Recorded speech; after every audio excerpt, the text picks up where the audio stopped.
Boy, it's good to be back in Chicago. The city is all dressed up and ready to go with a 60-degree afternoon. Not bad for November 6th. The wind, though, is a story. And, man, it was a story yesterday.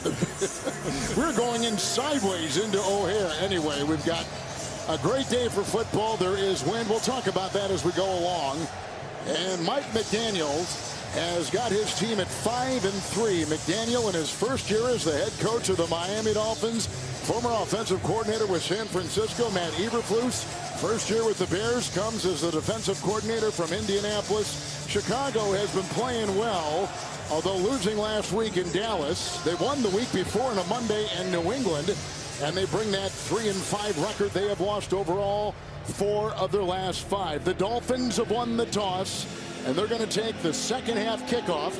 So we're going to get an early look at Justin Fields and the Chicago Bears. Well, and I can't wait to see what Justin Fields is all about. You watch him on tape, and you can see the improvement that he's made in this offense. Listen, this is another new offense for Justin Fields. He had an offense in college last year with Matt Nagy, and then this year with Luke Getsy. So you can see the progress he's made every single week. And pointing out that game last week against Dallas, he had a career high 74% completion percentage. So he's getting on the better page with his receivers. Of course, they already have the #1 running attack. And Herbert is part of this two-headed monster for Chicago, along with Montgomery. A great running attack for the Bears. Well, Kevin, they lead the NFL in rushing, 188 yards per game. But the last 3 weeks, they've been over 200 yards. 4 of the 8 games this season, they've been over 200 yards. But the last 3 weeks, they've really been pouring it on. And they know that coming into this game, and the Miami defense knows that coming into this game. And Boomer. Simplify the offense, Boomer? Yeah, it's pretty simple, JB. Just throw the ball to Devontae Adams, especially when he's one-on-one. That's what Derek Carr does, 25-yard touchdown pass. The Vegas Raiders take a 7-0 lead over Jacksonville. Kevin Harlan has heard that kind of commentary from you before. Yes, he has.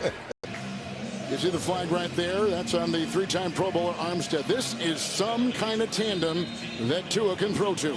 Well, and you look at the numbers that Hill and Waddle are putting up, and this is through the first 8 games in the Super Bowl era. Of course, we know that greatest show on turf there in 2000. Isaac Bruce already in the Hall of Fame. Torrey Holt not far behind. And then the numbers with Peyton Manning and Demaryius Thomas, Emmanuel Sanders over there in Denver. Good company to be in for those two. A gain of 10 right there by Fields. Well, Kev, I caught up with Chase Claypool on the field pregame. He said it's been a crazy week, going to bed a Steeler one day, waking up a Bear the next, but he's so excited. He said guys have been extremely welcoming and helpful. Darnell Mooney invited him over to his house to study the playbook this week, answer any questions he had. He said the big picture of everything feels super overwhelming right now, so his goal is to just take one thing at a time, one day at a time, guys. Percentage to what he's doing today. To the 25 in the touchback. Mel? Guys, last weekend the Bears hosted the girls flag football state championship at Hallis Hall in nearby Lake Forest, Illinois, with Willowbrook High School beating Taft in the title game. Girls flag football in Chicago public schools started with 22 teams last season. Now there are 78 programs across the state, giving more than 1,000 high school girls the opportunity to play organized football. You love to see it, guys. How nice. Good story, Mel. Thank you. Dolphins offense has been sitting fine. Bears are going to kneel on it here and take us to halftime. The Miami Dolphins have the 3rd place position in the East, but only 3 AFC teams have a better record. Dolphins at 5-3, Bears at 3-5. 2 first-half touchdown passes by Fields, 1 by Tua.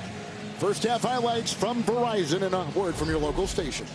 Back in Chicago, taking a look at our first half highlight presented by State Farm. A block punt by Jalen Phillips. And Andrew Van Ginkel scooped it up and took it home.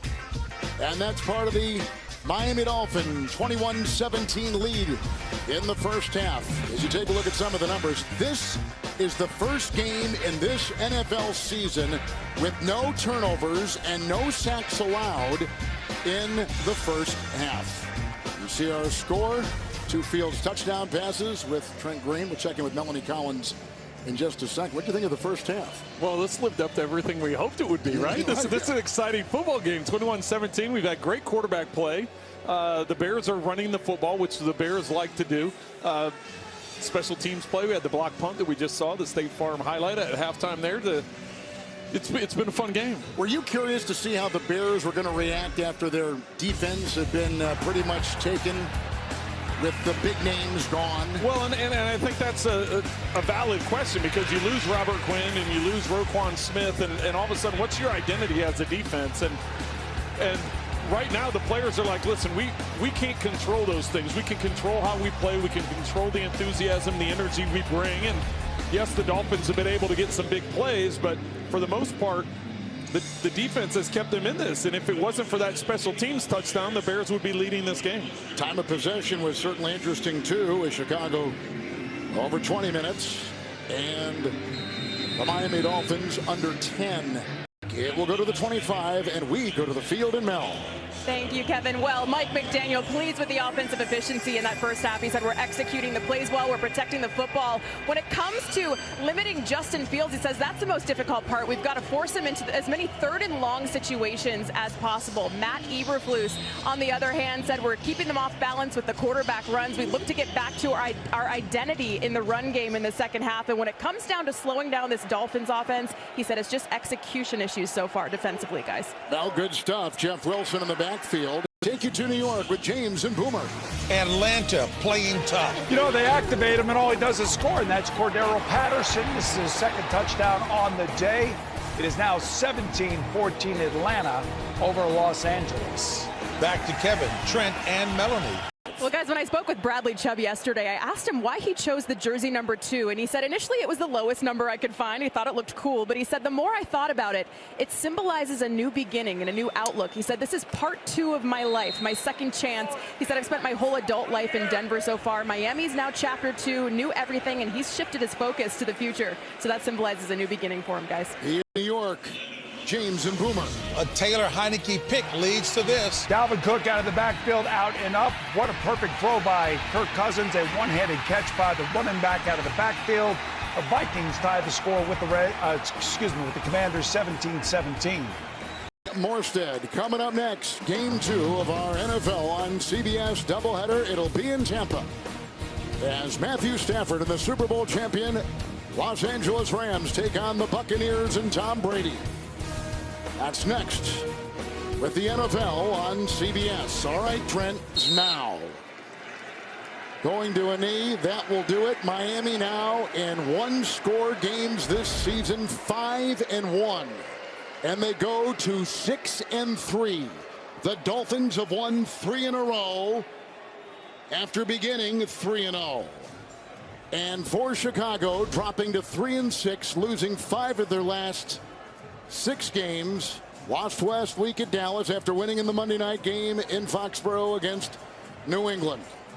Tunga Vailoa, 21 of 30, 302 yards and 3 touchdowns. Wilson impressive, a touchdown reception, 9 carries and 51 yards on the ground. Mostert had a touchdown run. Hill, 143 receiving yards on 7 catches. Waddle, 5 for 85 and a touchdown. And the Dolphins with a 3-point win on the road, second consecutive road win. Third straight game, Tua does not throw a pick. That's our final.